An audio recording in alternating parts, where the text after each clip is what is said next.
And welcome to NTD News Today. Here are today's top stories. Police say the suspect in last week's shooting at Brown University was found dead in New Hampshire. Now they're saying he's also responsible for the killing of an MIT professor just days after the incident. How an anonymous tip led authorities to identify the suspect. President Trump set to make an announcement on lowering drug prices, what we could expect from the White House. A Wisconsin judge is found guilty of helping an illegal immigrant evade federal authorities. Officials say the verdict shows nobody is above the law. TikTok has agreed to sell about 80% of its U.S. assets to a group of American investors as the threat of closing the company's U.S. operations looms. Russia's President Vladimir Putin said he's ready for peace talks to end the war in Ukraine, while asserting Russian forces maintain the strategic initiative on the battlefield.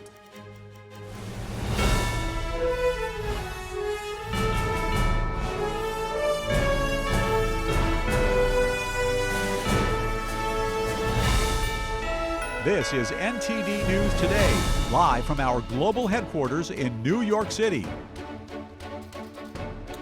Today is Friday, December 19th. I'm Paul Greeny. Great to have you here. And FBI Director Kash Patel says a Chinese postdoctoral researcher here in America has been charged with smuggling biological materials into the country. In a post on X this morning, Patel said the researcher came to the U.S. on a J-1 visa for academic exchange. Patel did not name the university connected to the case, though. He said the researcher smuggled E. coli into America and is accused of making false statements. Patel said the materials were hidden in a package sent from China. The FBI director praised the Indianapolis and Chicago field offices for their work and also thanked U.S. Customs and Border Protection. Patel warned that improperly controlled biological materials could cause serious harm, adding that E. coli could damage U.S. crops and lead to major economic losses. He also urged schools to remain vigilant and follow proper legal procedures, saying researchers must obtain the correct licenses to import these types of biological materials. We'll keep you up to date. President Trump will be announcing new deals to lower drug prices for Americans. Numerous international drug makers could be present. The White House says the event is scheduled for 1 p.m. Eastern. In July, Trump sent letters to leaders of 17 major pharmaceutical companies. He outlined how they should provide so-called most favored nation prices here in America. So far, 5 companies have struck deals with the administration to rein in prices. This means Americans will not pay more than those in other developed nations. Trump has long focused on the disparity between drug prices here in America and other wealthy countries. You can watch Trump's announcement live here on NTD News Today at 1 p.m., so stay tuned. And the Kennedy Center is getting President Trump's name added to it. The Board of Trustees on Thursday voted to unanimously rename it the Donald J. Trump and the John F. Kennedy Memorial Center for the Performing Arts. President Trump was elected chair by a newly constituted board back in February. The center spokeswoman says the vote recognizes that Trump saved the institution from financial ruin and physical destruction. She said the new name reflects the unequivocal bipartisan support for America's cultural center for generations to come. After returning to the White House for a second term, Trump announced a plan for changes to the center. It included removing the existing board of trustees and ousting its chairman, the billionaire philanthropist David Rubenstein. And authorities say the suspect responsible for the deadly Brown shooting is dead. Investigators also saying he killed an MIT professor 2 days after the rampage at Brown. Here's the latest. Rhode Island's Attorney General said law enforcement late yesterday tracked Portuguese national Claudio Neves Valente to Salem, New Hampshire. He was the man suspected of killing 2 students at Brown University last Saturday. It was there, inside a storage unit, authorities say he took his own life with a gun. Providence Mayor Brett Smiley says the outcome means residents can finally be at ease. Tonight, our Providence neighbors can finally breathe a little easier. But I want to thank the people of Providence for stepping up and coming together during an extraordinarily difficult time. The AG's office says the suspect was formally charged before his death, with 2 counts of murder and 23 felony counts of assault and firearms offenses. Investigators also accuse him of killing Massachusetts Institute of Technology professor Nuno Loureiro 2 days after the rampage at Brown. Federal prosecutors say investigators are confident Neves Valente carried out both shootings. Law enforcement collectively believe that we have the person, that we identified the person, and that person is dead. Officials say Neves Valente had academic ties to both Brown University and the MIT professor, attending classes with Loureiro in Portugal from 1995 to 2000. Authorities say Neves Valente enrolled in a doctoral program at Brown, from which he later withdrew. Mayor Smiley credited the people of Providence, among others, with helping to find Neves Valente. But the people of Providence have done what we're best at. We've leaned on one another, come together, and supported one another, and showed the nation what a tight-knit community looks like. Police say Neves Valente used his real name when renting a vehicle later found abandoned in New Hampshire. This was one of the clues that helped authorities identify him. So investigators identified the vehicle that he had rented in Boston and then drove to Rhode Island. And he was seen the vehicle was seen outside of Brown, and there was security footage that showed a person who resembled him. The Attorney General also said a key witness helped police review surveillance video and identify Neves Valente. According to police, the witness had several encounters with Neves Valente before the attack. He later posted on Reddit saying he recognized the person in images released by police. Other users encouraged him to tell the FBI, which he eventually says he did. Until then, authorities had not connected the vehicle to the suspected shooter. The motive for the attacks has not yet been made public. That is not information that we can share right now, but as soon as that information becomes available, we will share that with the public.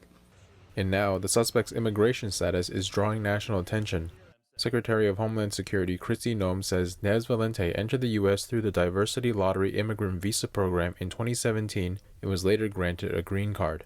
Noem says she is now directing immigration services to pause the program on President Trump's orders. And Rhode Island Hospital provided an update yesterday on the condition of the students injured during the attack. Of the 9 patients treated, a spokesperson said 6 are in stable condition and 3 have now been discharged. 2 other students, Ella Cook and Mohammed Aziz Amour Zokoff, were killed. Cook was a sophomore from Alabama. Services will be held at 11 a.m. Monday at Cathedral Church of the Advent in Birmingham, Alabama. Umar Zokoff was in his first semester at Brown University. He was a naturalized citizen from Uzbekistan living in Virginia. His family wanted his body returned to Virginia as soon as possible. And 7 people have died, including former Nascar driver Greg Biffle, in a plane crash in North Carolina. The business jet went down yesterday at Statesville Regional Airport, just north of Charlotte. Flight tracking data shows the aircraft attempted to return shortly after takeoff amid severe weather. Officials confirmed Biffle and his immediate family were among the victims. Biffle was among NASCAR's most prolific drivers. The 55-year-old won 19 Cup Series races over 20 years, and his final race was in 2022. In a statement, NASCAR said Biffle gave of himself for the betterment of the community, spending countless hours helping the citizens of North Carolina during the disasters that followed Hurricane Helene. Federal investigators now working to determine what caused the deadly crash. And a jury finds a Wisconsin judge guilty for obstruction over a case involving an illegal immigrant. Hannah Dugan was accused of helping the man evade federal immigration agents outside her courtroom in April. NTD's Daniel Monahan has more on the verdict.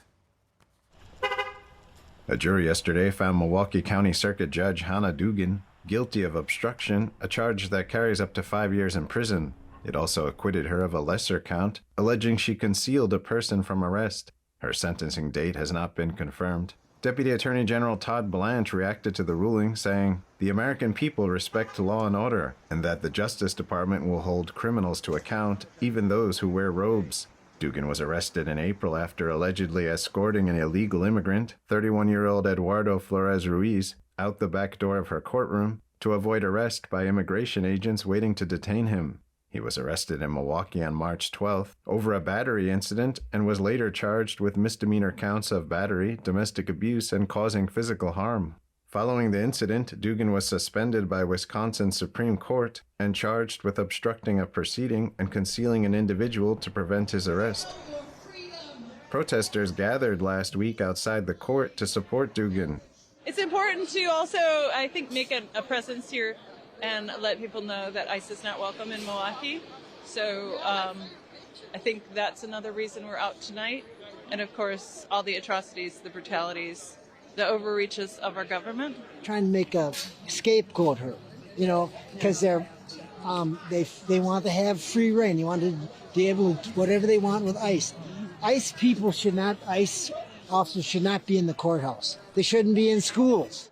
FBI Director Kash Patel said back in April that Dugan's actions created increased danger for the public. Patel said he was thankful agents were able to chase down Flores Ruiz on foot. Daniel Monahan, NTD News. And President Trump says he's not ruling out military action against Venezuela. The comments came in an interview with NBC News published today. Trump also said the U.S. could carry out additional seizures of oil tankers near Venezuelan waters. That's following last week's seizure of a sanctioned vessel. He also confirmed ordering a blockade of sanctioned tankers entering or leaving the country. The moves are part of a broader pressure campaign targeting Venezuela through its main source of income. Venezuela's government has accused Washington of trying to overthrow Nicolas Maduro. Trump declined to say whether he aims to remove Maduro, saying the Venezuelan leader knows exactly what he wants. And the U.S. military says it has struck 2 more boats in the eastern Pacific, killing 5 alleged narco terrorists. The military says no U.S. forces were injured during yesterday's operation. Southern Command says the strikes targeted boats linked to designated terrorist organizations operating in international waters. Its statement says the Pentagon ordered the operation after intelligence confirmed the vessels were smuggling drugs. The strikes were part of Operation Southern Spear, which, under American forces, have already struck dozens of alleged narco-terror boats in the Caribbean and Eastern Pacific. The operation was expanded after the State Department labeled several cartels foreign terrorist organizations. The designation allowed the military to strike suspected vessels in order to protect national security. And still to come, the big beautiful bill expected to come into effect in 2026. An economist gives us his analysis after the break.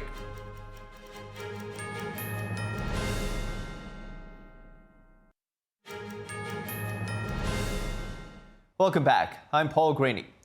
President Trump is set to visit Rocky Mount, North Carolina today, returning to a city he has visited previously during his presidency. The stop comes as the administration continues to highlight its economic agenda. Trump is set to argue that the economy is poised for a surge. He's argued that his policies are aimed at lowering prices, increasing investment, and boosting domestic production. The visit also takes place in a newly redrawn congressional district in North Carolina, where state lawmakers recently adjusted district boundaries ahead of upcoming elections. Rocky Mount is the largest city in the district, and Trump's appearance is scheduled for this evening before he travels to Florida for the holiday period. And now a big part of President Trump's economic agenda is the One Big Beautiful Bill. It was signed into law this past summer and should really start to come into play for Americans at the beginning of next year. The Treasury Secretary says you can expect record tax refunds thanks to the bill. And with us now to discuss how the bill could impact your wallet is Christian Briggs, CEO of Hard Asset Management. Christian, happy Friday. Great to see you as always. Christian, the bill locked in, you could say, a higher standard deduction, but 90% of Americans take that standard deduction. You think that's the most important or significant part of this bill from a tax perspective? Well, first of all, great question, and thanks for having me. It's a great question, and let's talk about that. When you look at some of the basis of where those tax cuts are really going to be formulated, especially in tips for the hospitality and the restaurant or anybody that gets tips, because if you go to Starbucks, tips are now everywhere. If you go to just about any place, you've got tips where you can give as appreciation for great service, and a lot of us do that. Well, think about how much money that is in tax-free status or at least lesser tax rates. And top of that, you've got a spending in the Hispanic Hispanic community, for small businesses. This is one of the best parts of the bill, in my opinion. And based on the question you asked, it's going to help every areas of every demographic, from the medium to the smallest of businesses, because in the Hispanic market, there's going to be grants. There's going to be special opportunities for like small business loans. This bill is bigger and better than what most people have ever thought. And it's going to add about $4 to $5 trillion to the economy in both GDP, and that GDP is going to filter down. So both on the top line and the bottom line. And one of the things that I've tried to kind of make clear, the stock market is going to go crazy over this bill. So the question you ask is, how will this affect everybody? It's going to affect everybody from the very bottom to the very top. Christian, as you touched on, it seems like the tax refunds could act sort of like a stimulus come next year. Where do you expect that to show up?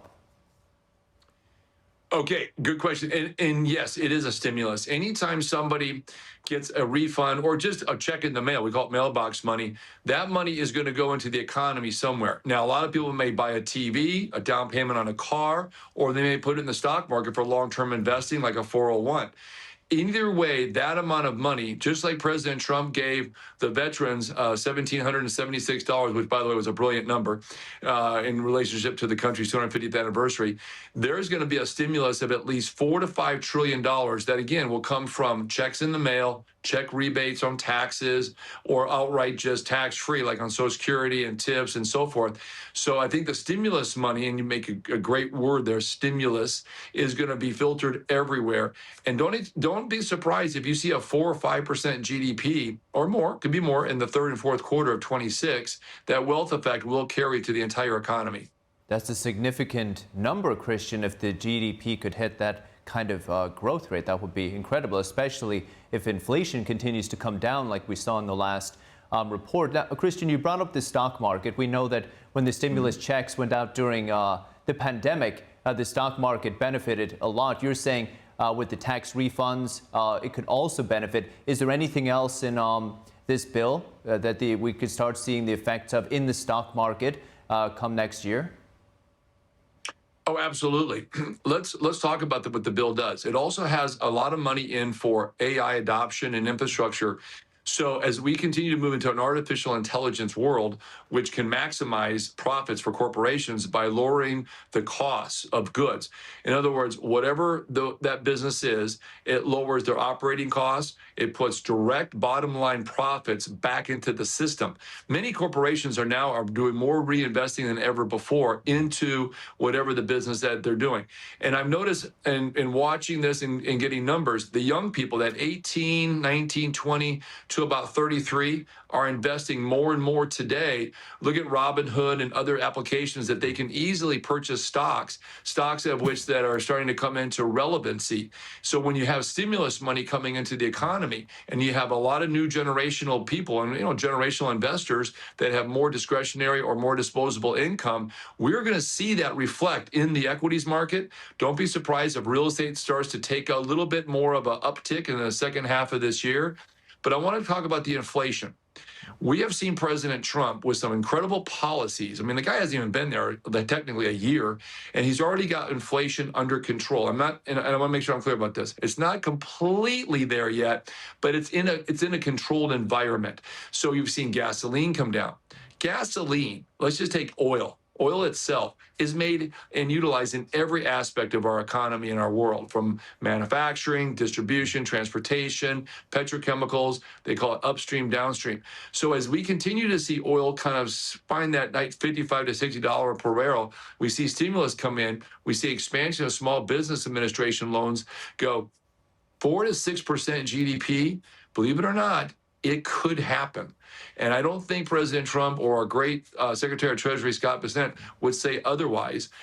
There's definitely going to be a very good growth opportunity for investors coming into 26 and 27. And I believe inflation will be tame. It's not necessarily out of the woods yet, but I believe we've got somewhat of a handle on it. Well, that would be incredible. Again, if they hit that number, like you said, I haven't even heard the Treasury Secretary throw out numbers like this. So I think it would be a successful. On the inflation part, to President Trump's credit, he has said that energy is a major driver of inflation. Remember, Elon Musk was telling him his government spending, government overspending, printing money is the primary driver, and President Trump would say we also have energy costs. So he has prioritized bringing down these energy costs, which we have started to see in oil and gasoline. Christian, you touched on another interesting point. You brought up AI. I want to talk about jobs and how the labor market could be impacted, because this bill, it also introduces new work requirements for able-bodied people if they want to get benefits like Medicaid. So let's take AI. We hear it's replacing jobs. Trump administration trying to get more people to work. Where do you see this bill having any impact on the labor market broadly over the next 1 to 3 years? Okay, let's talk about that. There's been a lot of, I would say, excitement and fear within the AI community of labor. AI is not going to replace millions of people overnight. The people that it might, I would call, transition from one industry to another. As those people are transitioned, there's going to be a revolution in demand in labor to make AI even bigger than what it already is planned with these data centers. I was recently talking to somebody about the needs of the data centers in the United States, and West Texas obviously is getting a lot of it, and this will go right to your question. There's about 400,000 to 500,000 people that are needed in the United States.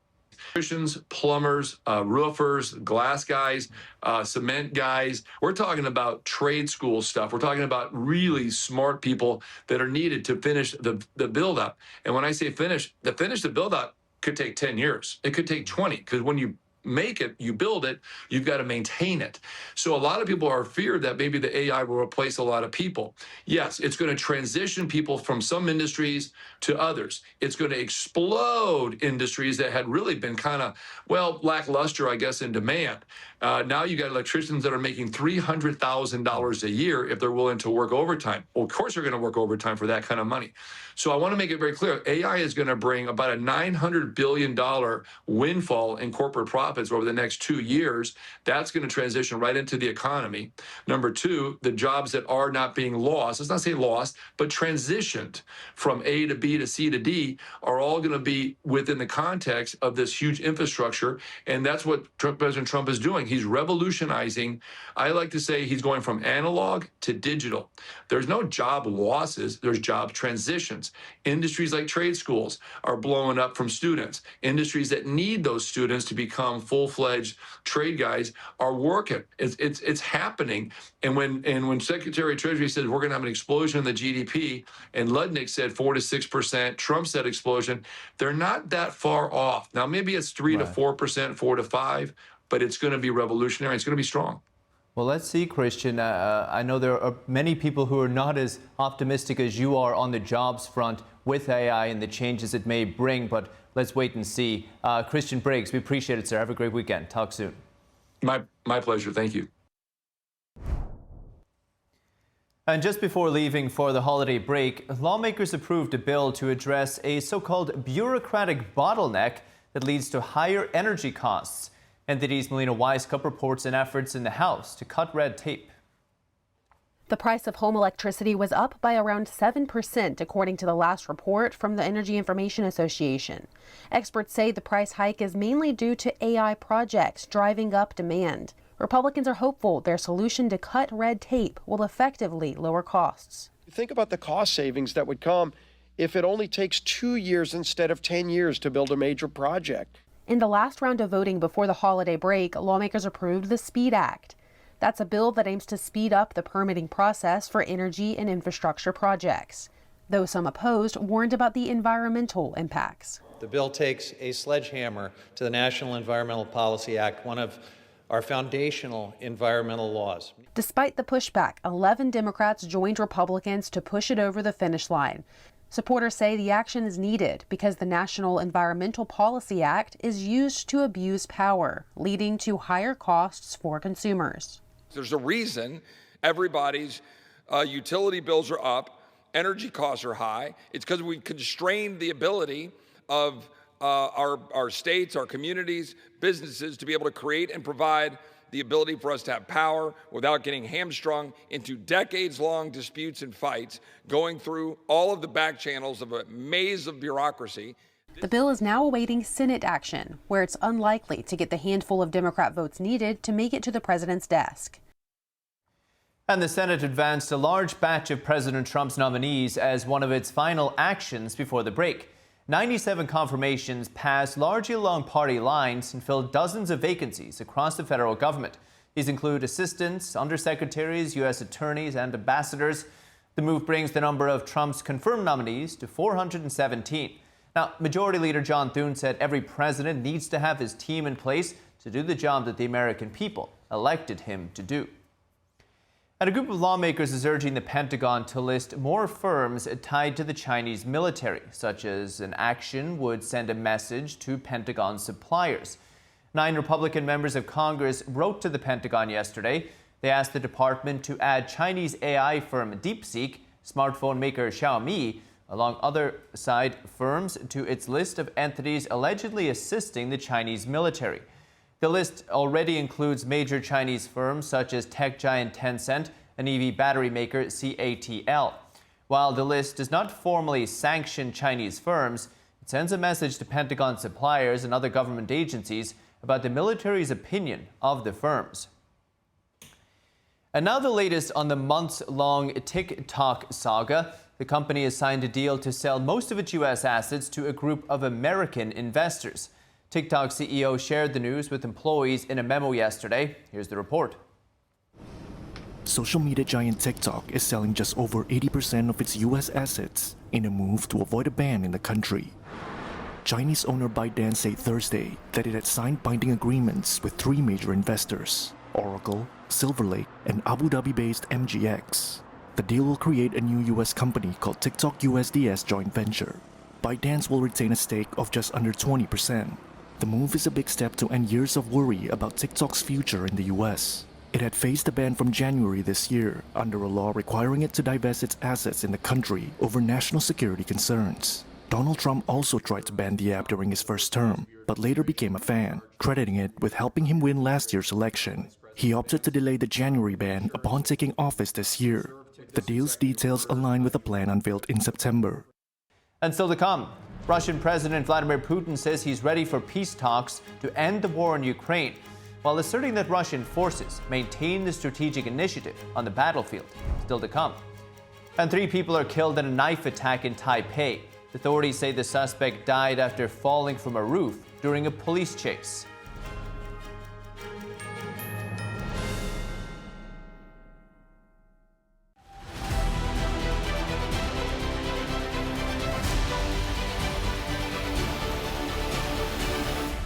I'm Paul Graney. This is World Watch. President Vladimir Putin addressed the war in Ukraine today at his annual press conference. The Russian leader says he's ready and willing to end the conflict with Ukraine peacefully. It is entirely incorrect and unfounded to claim that we reject anything. The ball is entirely in the court of our Western opponents, primarily the leaders of the Kiev regime, and in this case, first and foremost, their European sponsors. We are ready for both negotiations and a peaceful resolution to the conflict. Putin says Moscow's troops were advancing across the battlefield in Ukraine. He says Russian forces have fully seized the strategic initiative and would make more gains by the year's end. Putin also said that a large group of Ukrainian troops is encircled near Kupiansk. Putin warned earlier this week that Moscow would seek to extend its gains in Ukraine if Kyiv and its Western allies reject the Kremlin's demands. Putin's speech lasted over 4 hours, matching the length of last year's event. And Ukrainian President Volodymyr Zelensky is in Poland today, rallying support for Kyiv. Poland's president said that Zelensky's visit is bad news for Russia. That's because it shows the unity between the countries on strategically important issues. According to the Polish president, the visit is proof that Eastern European countries are on the same page when it comes to security cooperation. Zelensky says Ukraine has valuable experience it can offer its neighbor, Poland. Today, Ukraine has the most advanced technologies for protecting people's lives and the strongest capabilities for producing weapons. Weapons that are modern, that are effective. And I offer Poland all this experience. He added that Ukraine can also offer Poland cooperation in maritime security. Zelensky says he's invited Poland's president to Ukraine to see the country's defense manufacturing capabilities. Developing defenses against drones has become a top priority for NATO member countries. In September, Poland reported that 20 Russian drones breached its airspace, and similar incidents have been reported in countries including Romania, Denmark, and Germany. And a French court has ordered Shein to implement age verification measures for any adult products sold on its French website. The online giant said it faces a fine of $11,000 for any violation. The order came after public uproar over childlike sex dolls sold on its site. The court rejected the French government's request to suspend Shein's website entirely. France's consumer watchdog has also banned weapons for sale on the platform. And an assailant killed 3 people, wounded 5 others today during a smoke grenade and knife attack in Taipei. According to local media reports, the suspect threw smoke grenades at the Taipei main subway station near the city's main train station. He reportedly rode the subway line one stop, exited the station, and threw more smoke grenades on the street. Video shows first responders treating the wounded. Police say the suspect was declared dead after jumping from a 6-story department store roof. Incredible. And Secretary of State Marco Rubio held a year-end press conference today to discuss major foreign policy initiatives. One of the headlines is tension with Venezuela, which Rubio addressed. Not only do they not cooperate with us, they openly cooperate with terrorist and criminal elements. It's not that they don't. It's not just that they don't work with us against these organizations. Okay, it's that they openly, cooperate with these guys and allow them to operate. So these guys are, marching in and out, doing whatever they want from Venezuelan territory, and it's a challenge. And so that's why that's received so much attention. But I would urge you to. Rubio said the goal is stability in the region and to protect the United States. He said President Trump was elected to protect the American people, and he said he was going to take on the cartels. Rubio also talked about the need for the U.S. to work with China, since China is a powerful country and a major factor in geopolitics. And the future of free speech in Europe is in focus at the European Parliament. Lawmakers yesterday debated a new proposal called Democracy Shield, as well as a recent fine imposed on Elon Musk's social media company, X.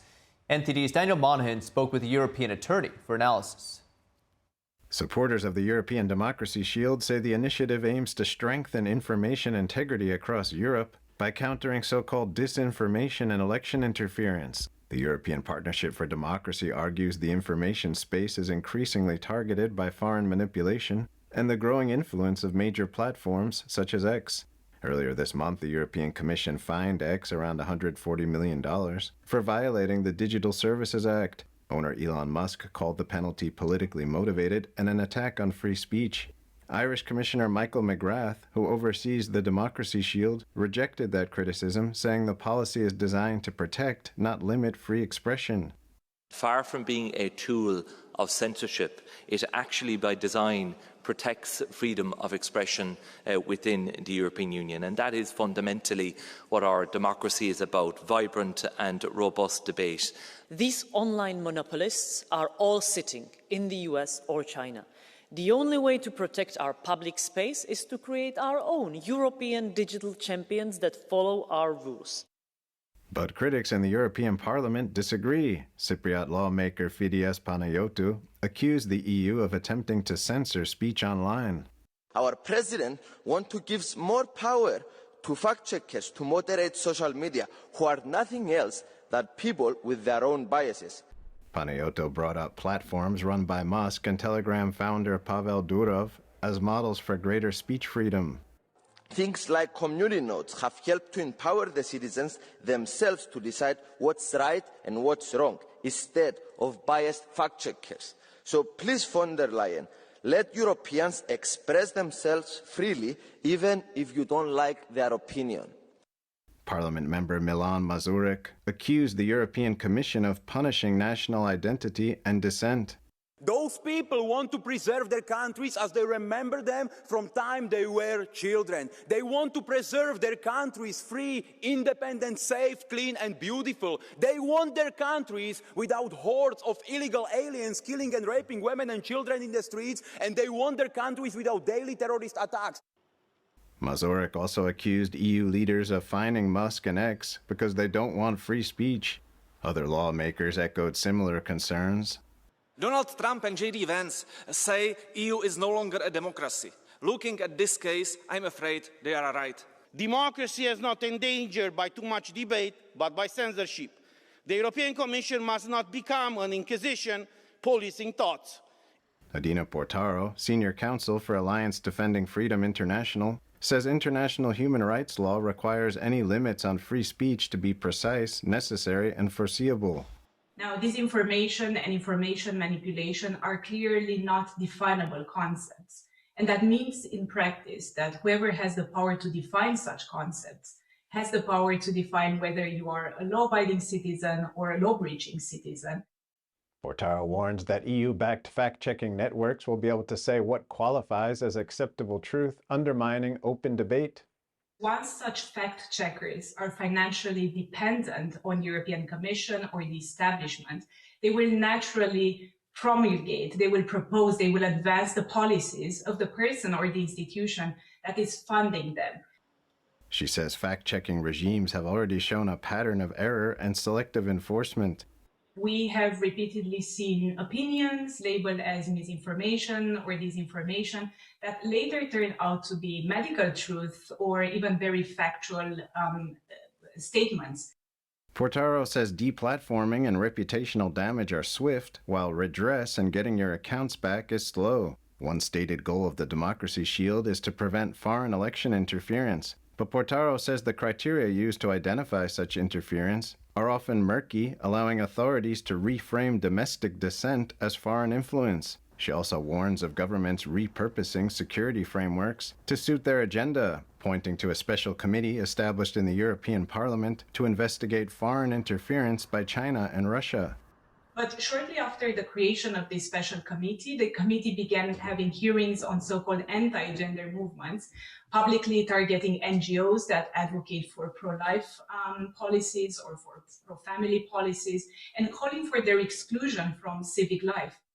Portaro says Europe now faces a choice to either keep treating speech as a risk to mitigate and manage with bureaucratic systems, or to reaffirm a free speech culture which trusts citizens to debate, disagree, and confront ideas openly. Daniel Monahan, NTD News.